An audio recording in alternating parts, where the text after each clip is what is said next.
Émilie Nicolas, Michel David, voyons, qu'est-ce que j'ai? Paul Journet, Dimitri Soudas, bonsoir. Bonsoir. Bonsoir, Patrice. Bonsoir. Je perds mon latin. Alors, je vous fais entendre chronologiquement aujourd'hui. C'est intéressant. Donc, ça montait, la pression montait, jusqu'au moment où il a dû démissionner. On écoute. Je pense que c'était profondément gênant ce qui s'est passé et pour le Canada et pour le Parlement. C'était une bonne chose que le président se soit excusé, mais je suis certain qu'il est en train de réfléchir. Je pense que le président de la Chambre devrait écouter les députés et démissionner. Qu'est-ce qui s'est passé vendredi dernier aurait jamais dû arriver et si j'étais dans les souliers de M. Rota, je démissionnerais. Je ne vois pas qu'il aurait l'appui des députés libéraux et je crois que c'est le temps qu'il fait la chose honorable. It's with a heavy heart that I rise to inform members of my resignation as Speaker of the House of Commons. Je tiens à vous remercier, vous, mes collègues, pour votre appui et votre collégialité durant mon mandat à la présidence. Thank you. Merci.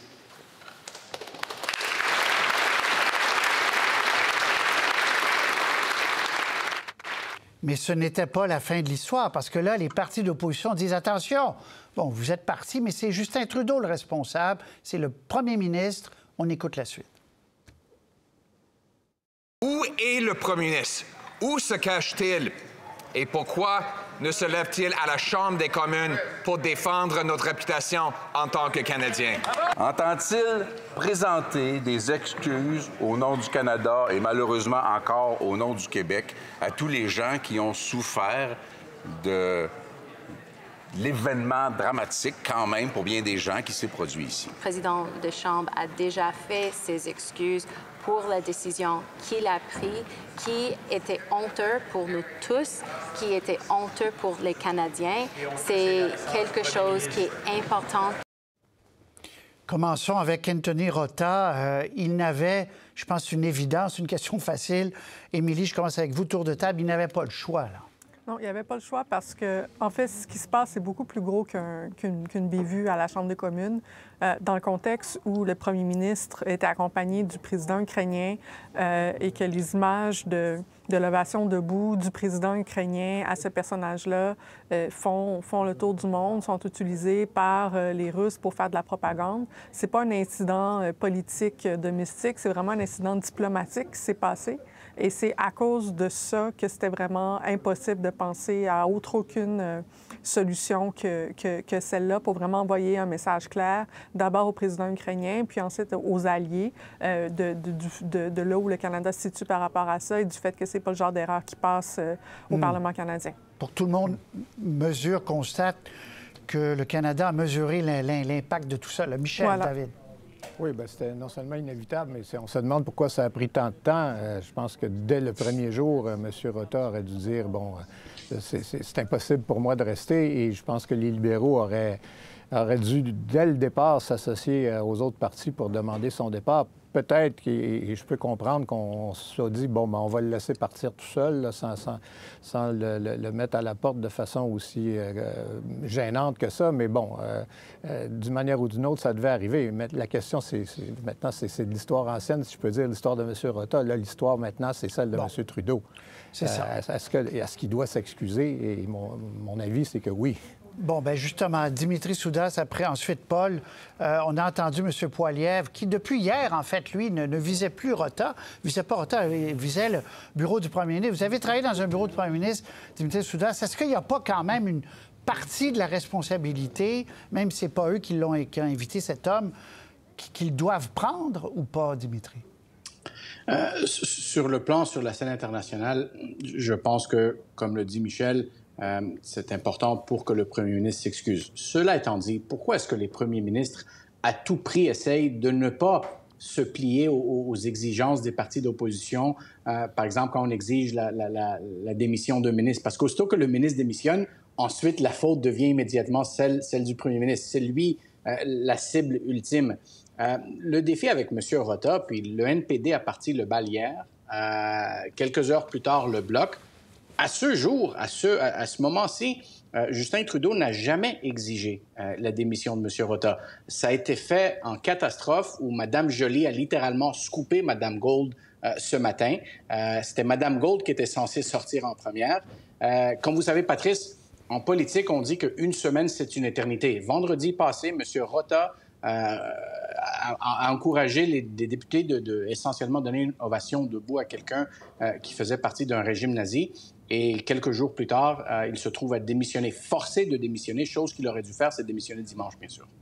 Paul, est-ce que Justin Trudeau doit poser un autre geste, écrire, parler, faire une déclaration?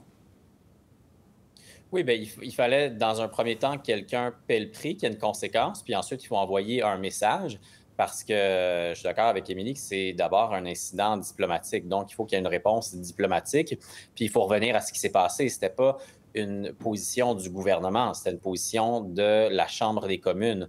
Donc, M. Trudeau doit s'excuser, pas tant pour ses erreurs à lui, mais il doit s'excuser en tant que premier ministre qui représente le Canada pour une décision qui venait de l'ensemble des élus et pas pour une décision attribuable au gouvernement libéral. Donc, mais ça prendrait peut-être un petit peu de maturité politique de la part de ses adversaires pour comprendre qu'on est en train de se soucier des intérêts du Canada et que M.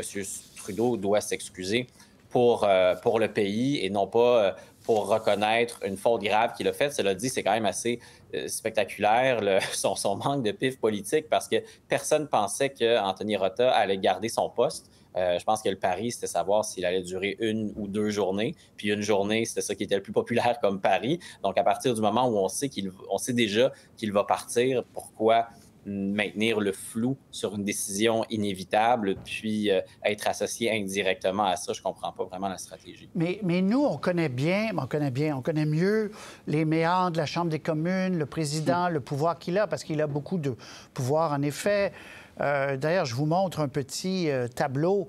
Les gens ont souligné depuis hier, il y a des primes importantes. Oui, on ne dit pas que c'est que pour ça qu'il voulait rester, mais c'est un poste enviable.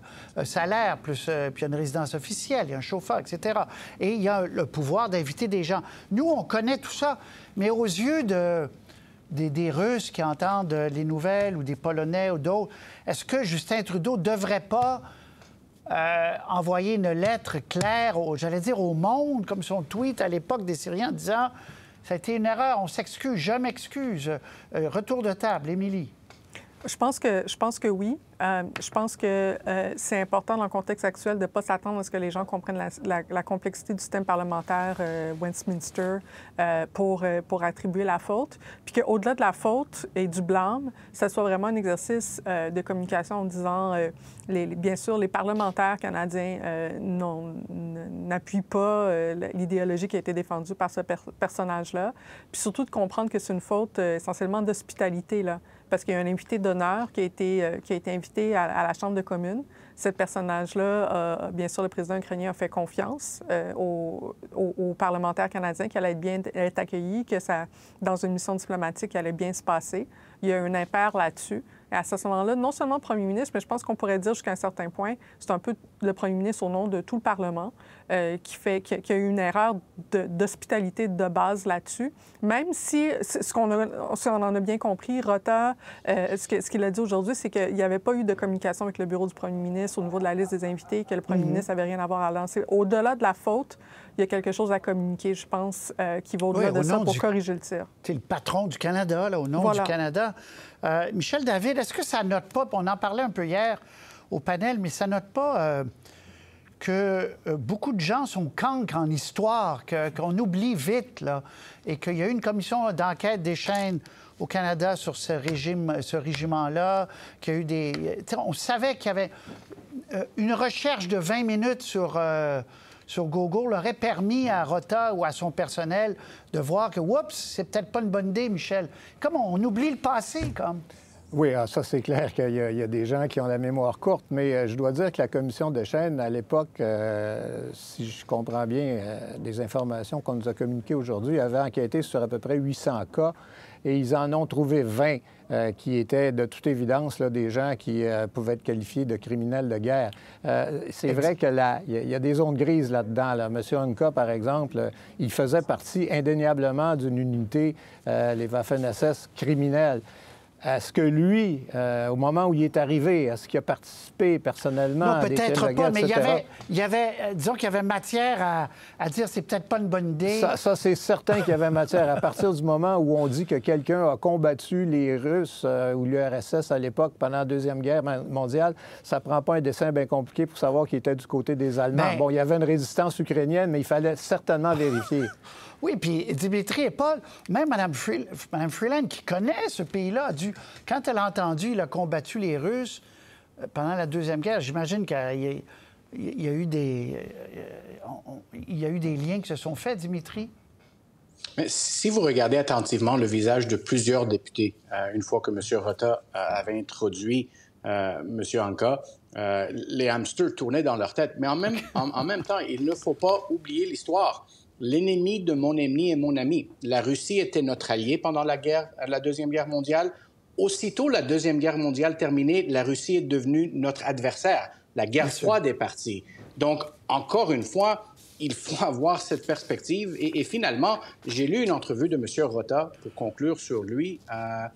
Il y a 4 ou 5 ans, il avait donné une entrevue où il disait son père lui avait dit de ne pas aller faire de la politique à l'âge de 13 ans. Quand il lui a dit « j'aimerais faire de la politique », il lui avait dit « la politique va te mâcher et ensuite elle va te cracher ». Et c'est exactement ce qui s'est arrivé aujourd'hui à M. Rota. Malheureusement pour lui, mais l'erreur prouve d'être probablement le pire incident diplomatique du Canada. Sur Justin Trudeau, il devrait être sur le téléphone à appeler tous nos alliés, pas juste des déclarations sur Twitter, sur la place publique, mais de rassurer notre allié que c'était une gaffe monumentale. Et bien sûr, ça ne représente pas la position du Canada. Paul, il était, je crois qu'il avait des engagements à Toronto aujourd'hui, M. Trudeau, mais aurait-il dû être là? Aurait-il dû faire face?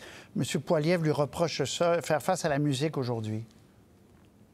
Bien, il aurait dû être là s'il avait déjà décidé à l'avance qu'il avait un message clair à communiquer. Mais s'il avait été présent pour dire pas grand-chose, avoir l'air embêté puis pas savoir s'il devait s'excuser ou non, je pense pas que ça aurait réglé le problème. Ça l'aurait plutôt aggravé. Mais je pense que oui, ça serait sûrement préférable d'avoir un message clair à communiquer, vite, de préférence. Vous n'êtes pas des diplomates, mais vous connaissez assez bien la politique là, pour ma prochaine question. Et ça n'a rien à voir, l'histoire de l'Inde, maintenant celle-ci, mais c'est une très dure semaine pour la réputation du Canada sur la scène internationale. L'Inde, pour des raisons intérieures, on en a beaucoup parlé la semaine dernière. M. Trudeau a décidé de le dire très haut et fort, mais d'habitude, ces choses-là, on les garde secrètes. Alors, tour de table, Michel, je commence avec vous. M. Trudeau, il faut qu'il rame, là. Il y a comme une montagne à remonter, là. Oui, mais il aura beau ramer, j'ai l'impression qu'il n'arrivera jamais en haut de la montagne. Écoutez, le mal est fait, là. M. Trudeau pourra s'excuser tant qu'il voudra. Vous comprenez bien que les Russes lâcheront pas le morceau, que l'Inde va en profiter pour dire, voyez, la preuve que le Canada abrite des terroristes, mais il ovationne des criminels de guerre. Et là, on voit que les Polonais sont fâchés aussi. Ça va prendre des mois, je ne sais pas combien de temps avant que ces gens-là oublient ça. Des années, oui. Émilie? C'est pas une bonne année pour le Canada en termes de politique internationale. Avant l'été, c'était la Chine qui préoccupait beaucoup. Mais je veux quand même dire que pendant qu'il y a tous ces incidents-là qui se passent au niveau, disons, politique, il y a aussi tout un travail dont on entend peut-être moins parler au niveau climatique qui se passe en même temps. Donc, c'est un peu comme si la voix du Canada à l'étranger est en train de se diviser, ou autant, je pense qu'on s'améliore depuis quelque temps en termes de multilatéralisme sur les changements climatiques, autant sur les côtés, disons, de plus classiques là, de politique internationale. Ça brasse pas mal depuis quelques mois.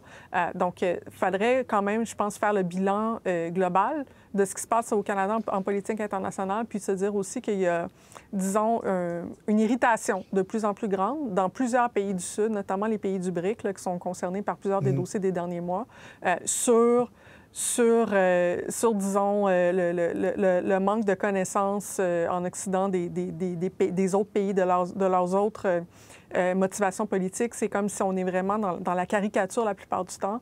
Et je pense que ça va vraiment être important de s'améliorer là-dessus si on veut même comprendre c'est quoi la dynamique politique qui se passe dans le monde et ne pas avoir l'air d'une gang d'illettrés en politique internationale dans les prochaines années, dans les prochains mois, certainement. Oui, il y a des diplomates qui sont en colère, Paul, là, en disant que c'est une séquence épouvantable.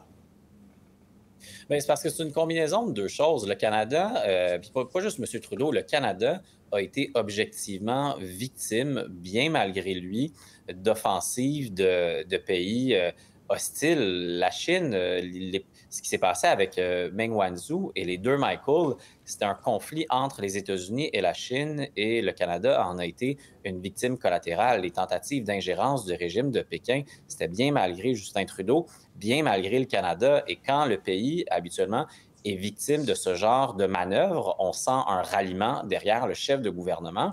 Mais le problème de M. Trudeau, c'est qu'il a toujours enchaîné ça avec certaines gaffes, certaines maladresses, où on pourrait aussi rappeler en Inde, souvenez-vous, son voyage, je crois que c'était en 2018, quand on avait initialement invité à un souper officiel une personne qui avait purgé une peine de prison pour tentative d'assassinat, quelqu'un qui était jugé un extrémiste sikh. Et ça avait refroidi encore plus les relations avec l'Inde. Donc, vous voyez, c'est une série de maladresses qui font en sorte que, au lieu d'avoir l'effet de ralliement derrière le chef, bien, on critique le chef qui, lui et son pays, sont victimes de tout ça aussi. Et Dimitri, même si, puis comme l'explique Paul et les autres, même s'il n'est pas responsable de tout, des Rota, c'est pas lui, à la fin de la journée, comme on dit, c'est quand même lui qui ramasse les pots cassés. Puis il y en a de plus en plus. Là, on se demande comment, s'il ne va pas manquer de temps et d'autres choses. Écoutez, les sondages au courant de l'été, Patrice, ne sont pas favorables. M. Trudeau n'a quelques mois pour renverser cette tendance. Mais Patrice, permettez-moi de répondre directement à votre question sur l'Inde. Est-ce que Justin Trudeau a fait la bonne chose en rendant publics ces renseignements? Et je vais vous dire que la réponse est oui pour 3 raisons. Premièrement, la mauvaise gestion du dossier de l'ingérence chinoise pendant 6 mois. Numéro 2, le Globe and Mail était prêt à sortir un article là-dessus. Et numéro 3, et je dirais que c'est la meilleure raison pour laquelle il aurait dû et il a rendu public ces informations, c'est parce que c'était le pire scénario d'un assassinat qui a été approuvé par un gouvernement, dans ce cas-ci le gouvernement indien, et la première responsabilité de tout premier ministre, c'est de défendre la souveraineté de son pays. Et il ne faut pas oublier que les Five Eyes, nos partenaires, ont contribué à nous donner des renseignements qui faisaient en sorte que le premier ministre, pour certains qui disent, est sorti pour changer le poste. Il a fait la bonne chose. Mais sur une plus grande échelle, je dirais que ce que Justin Trudeau avait dit en 2015, c'est-à-dire le Canada est maintenant de retour sur la scène internationale suite à 10 années désastreuses, comme vous savez, Patrice, de Stephen Harper. Ouais, ça, c'est à cause de vous. Je dirais, oui, c'est à cause de moi, bien sûr, mais je dirais qu'il est loin de cet objectif. Très bien. Et le temps sera un facteur déterminant.